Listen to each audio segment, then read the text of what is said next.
I'm Sandra and I'm a product development manager at Velobici. Christopher Putnam. I'm the, what am I then? My name's Maggie and I'm a machinist and production manager.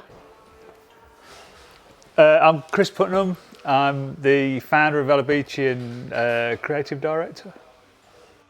As far as all our jerseys and bibs, it's the payoff between sustainability and the quality of garment that we produce.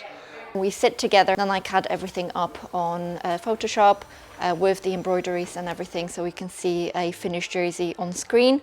I'm a fan of vintage bikes and old steel bikes, and one of the old Campag brake set was called a Cobalto set, which is actually a gem that was on the front of the calipers, which is like a blue gem, a Cobalto gem.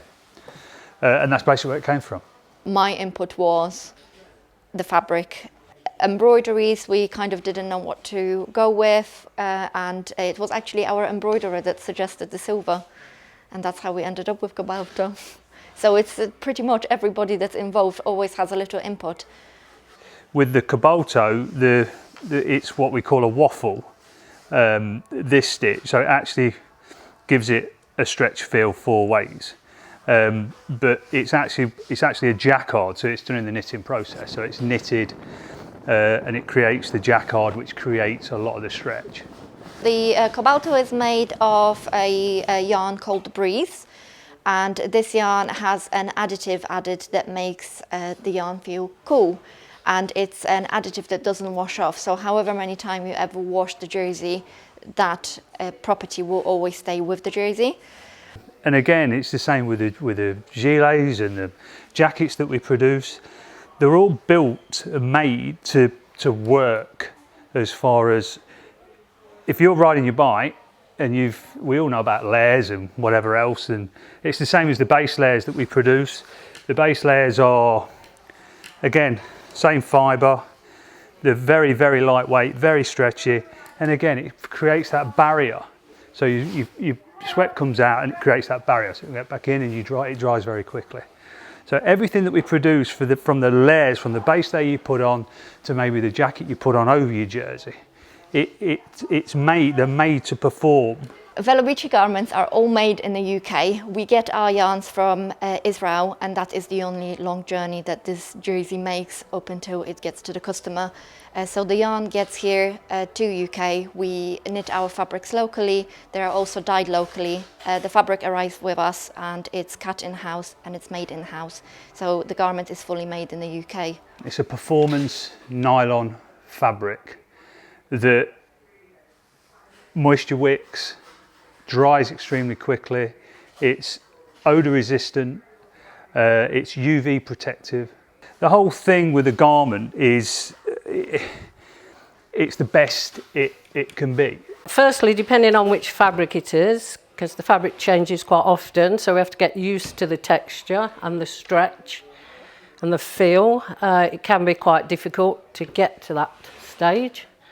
Once we've achieved a nice sample and the girls are on it, it's quite easy to do, but we do look for perfection, obviously. So we've got the jacquard waffle in most of the jersey, and then on the underarm, we've got a lighter weight jacquard, which has more stretch on it on the sleeve. So it basically gives your sleeve a bit more stretch where you need it, if you've got obviously bigger arms, smaller arms, and then finished off with a Velobici gripper that keeps it in place. It's got a full zip, which we have with all our jerseys. The pocket design is the same as our jerseys, which is our signature, which is a 4-pocket design. We've got a larger one, which is zipped and waterproof. And we've got the centre pocket and then the hip pocket. So when you're wearing the jersey, it's quite easily accessible for food, phones, whatever people want to put in it. The pocket is designed so when you're actually getting into the bigger side of the pocket, I tend to put a jacket or a gilet in that side if I'm not something you're not getting into very often. But it's always better to go for the big pocket to get round the back with your right arm rather than your left. We would have a lady putting the back zips on and an inner lining, then it goes to another lady to put the reflective binding on. Also, that can be stretched or gathered, depending. So again, that's something we have to look at.